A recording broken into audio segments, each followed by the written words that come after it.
Hey, what's up guys, it's DarkArmedDuelist and today doing a Floowandereeze deck profile. So I'm really excited to do some for you guys because this deck is an extremely powerful deck to play this format that can make some absolutely incredible boards. So without further ado, don't forget to like, comment, subscribe, hit the bell near to become part of Notification Squad, and definitely check out the Patreon in the description below for all those awesome rewards.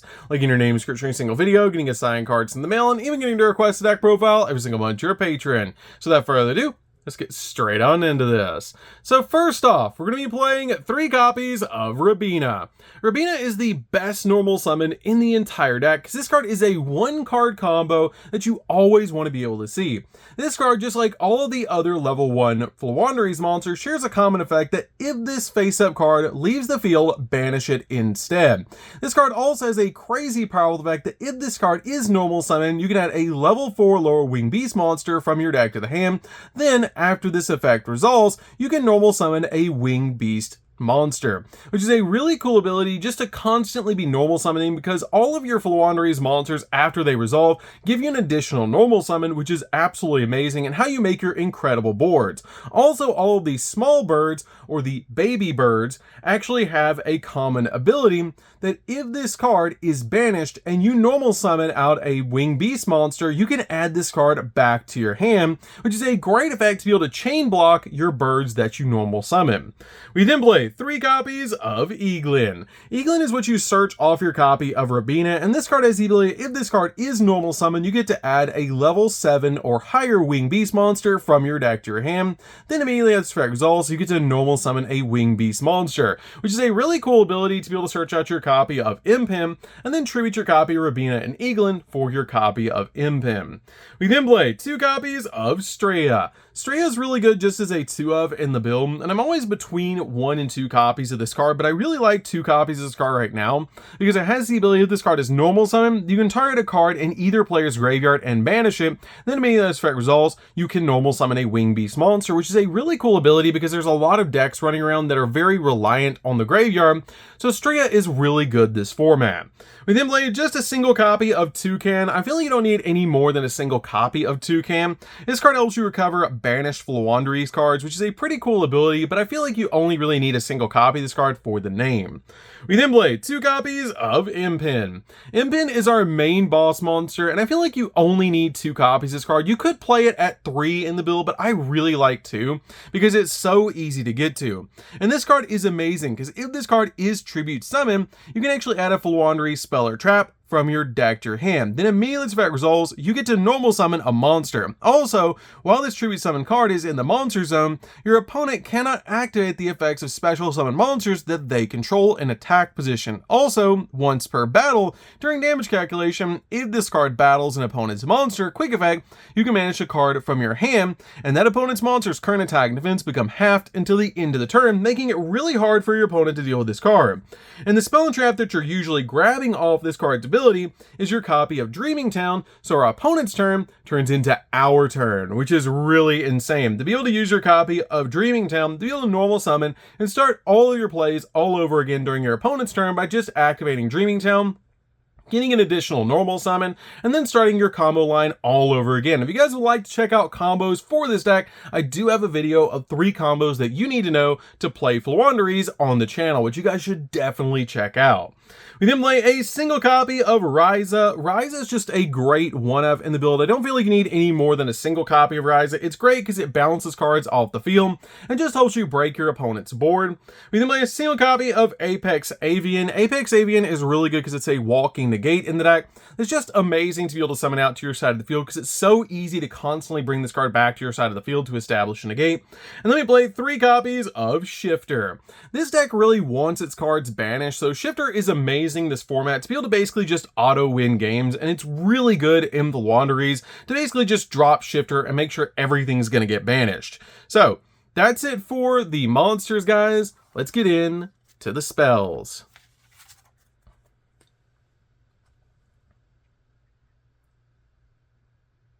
So for the spells, we're going to start with a single copy of Terraforming. Terraforming is definitely a 1-of in the build because we really want to get to our copy of our field spell, the Magnificent Map. We then play a single copy of Unexplored Winds. Unexplored Winds is amazing as a one-of in the build because this card has the ability that you can actually conduct a tribute summon that requires 2 tributes by sending a monster that you control and any card that your opponent controls to the graveyard instead of tributing to your side of the field, which is really cool that you basically get to tribute one of your opponent's cards like it's a kaiju, which is really cool and can out any card that you need to in the game.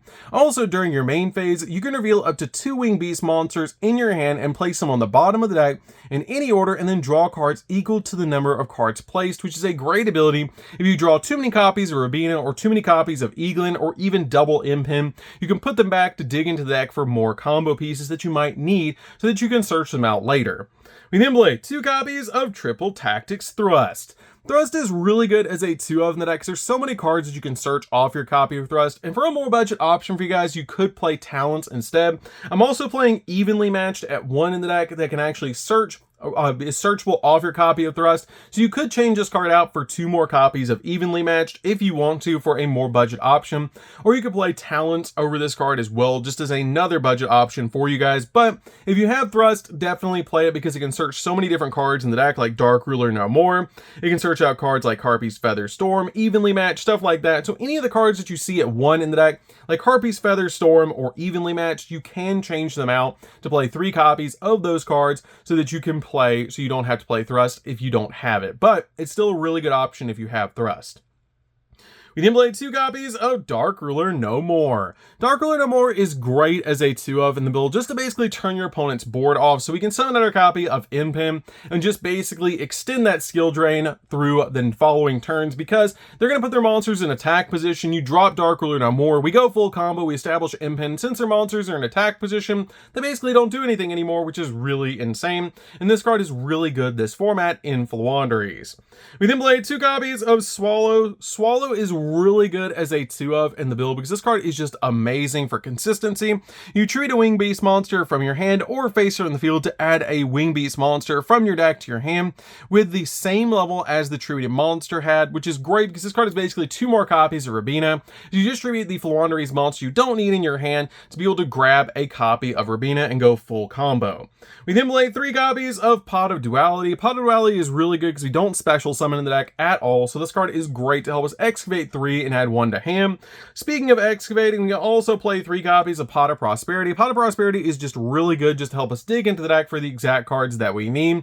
And when you don't even use the extra deck except for cards like Typhon, maybe a copy of Zeus every so often. As you guys will see in the extra deck, I'm just playing a couple of different Link monsters in the extra deck that you can summon as options, but you really don't need the extra deck. So Pot of Prosperity is great to help you dig into the deck for the exact card you need, which is always going to be Rabina. We then play 3 copies of Advent for Adventure. Advent for Adventure is basically Rhoda for the deck. It lets you manage a Winged Beast monster from your hand or face your own field to add a Floowandereeze monster or a Floowandereeze field spell from your deck to your hand, then gain 500 life points, which is insane that you also gain 500 life points off this card's effect, helping you in time. We then play 3 copies of Magnificent Map. Magnificent Map is definitely a 3-of in the build, with this card having a crazy power effect that during your main phase, you can actually reveal a level 1 Floowandereeze monster in your hand, banish 1 Floowandereeze card with a different name from the deck, then immediately its effect resolves. You get to normal summon the revealed monster in your hand, which just basically helps you get to different plays. Like you can reveal a copy of Eaglin in your hand, banish Rabina from the deck, normal summon out your copy of Eaglin, grab Rabina, or go Eaglin chain 1, Rabina chain 2 from banish, add back the Rabina, use your copy of Eaglin to be able to get that additional normal summon and search out Impin, going full combo, which is why Map is so good in the deck. This card also has a really cool ability that if basically you have the ability, if your opponent normal summons a monster, immediately resolves, you get to normal summon a Floowandereeze monster as well, which is great because basically, again, your opponent's turn turns into our turn, which is hilarious to be able to do in this deck. So that's it for the spells, guys. Let's get into the traps.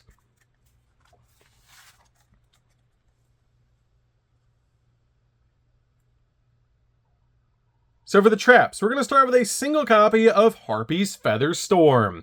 Harpy's Feather Storm is really good just as a one-of since we are playing Thrust, but if you don't want to play Thrust, you could just play 3 copies of this card, but it's really good in the deck because it's basically just a skill drain for the turn that's just absolutely amazing, and it's also a hand trap that basically just stops your opponent. If you control a wind wing beast monster until the end of this turn, you negate any monster effect that your opponent activates, which is a really insane ability that just basically turns your opponent's turn off. We then play a single copy of Evenly Matched. Evenly Matched is also really good as a 1-of in the build that you could change out your copies of Thrust for 2 more copies of this card, or 1 of each of these, which is what I would recommend. Playing basically 1 more Harpy's Featherstorm and 1 more copy of Evenly Matched, siding the 3rd copy of each, which is just really good to basically have a card for any situation. But Evenly Matched is really good just to basically handle your opponent's field and board wipe them, which is really nice to be able to do.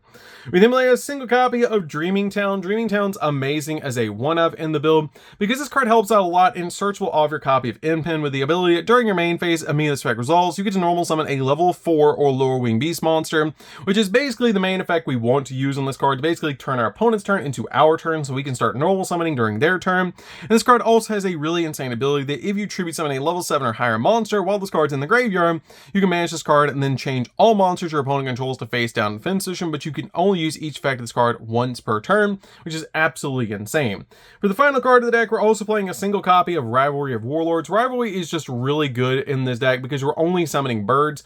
So it's totally fine to be able to play Rivalry in this build because you only summon birds. You only summon wing beast monsters. So this card is really good in the deck overall to basically just set this card to your side of the field. If you draw it going first, you can set it to your side of the field and basically turn your opponent's entire turn off if they're playing different decks like Snake Eye that need to put a Spellcaster and a Pyro on their field, or any deck that basically can break their board if they're playing multiple different types of monsters. So that's it for the main deck, guys. Let's get into the extra deck. So for the extra deck, before we get into the extra deck, guys, I do want to point out that you do not need everything in the extra deck. The extra deck is just basically options for you guys.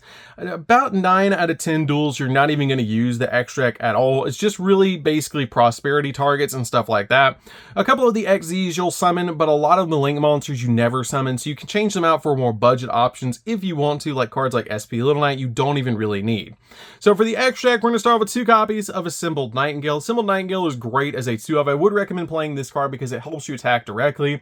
And then during the main phase 2, you can go in for your copy of Downer Magician and then do a copy of Zeus, which is really good to be able to do to basically just board wipe your opponent's field. And they're probably the best cards in the entire extra deck, and what you summon the most frequently in the entire extra deck is these cards because you have so many different options to be able to board wipe your opponent with these cards. We then play a single copy of Typhon. Typhon's also a card you will go into every so often if you need to, because you can just summon out your copy of Typhon easily in the deck if you go second, which is really nice to be able to do. These are the cards I do recommend that you do play for the extra deck, but all the link monsters are basically prosperity targets and just options you can play. We then play a single copy of Underworld Goddess. Underworld Goddess is great as a 1-of just to be able to out your opponent's boss monster that's basically like a towers. You can go into this card every so often, but a lot of your monsters don't let you special summon, so this card is really good just as an option. We then play a single copy of Access Code Talker just to be able to pop multiple cards on the field. 1 copy of Selene because Shifter is a spellcaster, so we can bring it back to our side of the field to climb into Access Code Talker, which happens very, very infrequently, but it can happen. We then play a single copy of Blackluster Soldier. Blackluster Soldier is a really cool card that you can make in the deck that just outs cards on the field, non-targeting banishes, which is really nice. 1 copy of the Fire Charmer. Fire Charmer is really good as a 1-of. We can make it pretty easily with a copy of Alamirage, which is really cool to be able to do. It just requires any fire monster to make this card, so you just make Alamirage first, and then you make this card. Play a single copy of SP Little Knight. Again, you don't have to play this card. You're very rarely making it in the deck. It's just so infrequent that you're making this card. You could actually change it out for Fuko if you want to, which is an option for you guys if you want to change it out to play another card, or you can play like another line of Zeus if you want to play another line of Zeus, which is a good option. We then play a single copy of Alamirage. Alamirage is great in the deck as a 1-of just to be able to make so you can make your copy of Hita so you can link climb into Access Code. And then we play a single copy of Relinquished Anima, which is actually the only link monster that I strongly advise you guys play because you can normal summon a copy of Rabina, it'll get negated, and then you can make this and gobble up a monster and you still have a boss monster on the field. So I highly recommend Relinquished Anima. Basically, this top row up here is what you have to play. These are prosperity targets. They're just cards that you can play in the deck. You don't really make the link monsters at all, except for Relinquished Anima. So that's it for the deck, guys. I hope you did enjoy it. This deck is super fun to be able to play. If you guys have never played Floowandereeze before, I highly recommend it. And again, if you guys would like to check out the main combo lines of this deck, I do have a video on the channel for 3 combos that you need to know to play Floowandereeze, which you guys should definitely check out because it's super informative and helps you guys out a lot. But if you guys want a really good budget meta pick, definitely pick up Floowandereeze. So that's going to do it for this one, guys. Don't forget to like, comment, subscribe, hit the bell next so you can become part of the notification squad, and we'll see you guys in the next video. See you later, guys.